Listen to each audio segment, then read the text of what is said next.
नमस्कार, माझं नाव दीपश्री करंदीकर. मी व्यवसायाने ट्रान्सलेटर किंवा अनुवादक आहे. नुकताच झंकार स्टुडिओनी एका अतिशय इंटरेस्टिंग आणि वेगळ्या विषयावरचा पॉडकास्ट तुमच्या भेटीला आणलेला आहे. या पॉडकास्टमध्ये प्रकाशनपूर्व प्रक्रिया म्हणजे कुठलंही हस्तलिखित हे जेव्हा फायनली वाचकाच्या हातात पुस्तक म्हणून पडतं तेव्हा त्याआधी ते कुठल्या कुठल्या प्रक्रियांमधून जातं, त्याच्यावर कुठले कुठले संस्कार केले जातात, करावे लागतात, या सगळ्याचा मागोवा त्या त्या क्षेत्रातल्या तज्ज्ञ व्यक्तींच्या मुलाखतीद्वारे घेण्याचा या पॉडकास्टमध्ये प्रयत्न केलेला आहे.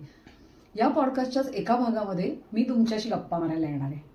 अनुवाद क्षेत्राबद्दलचे समज गैरसमज, एखाद्या अनुवादकाकडे आवश्यक असलेली कौशल्य आणि अनुवाद क्षेत्रातल्या विविध संधी या सगळ्याविषयी तुम्हाला या भागामध्ये विस्तृत माहिती मिळणार. माझ्या अनेक वर्षांच्या अनुभवावर आधारित अशा काही गमती जमती आणि अनेक तथ्य देखील तुम्हाला या भागामध्ये ऐकायला मिळतील.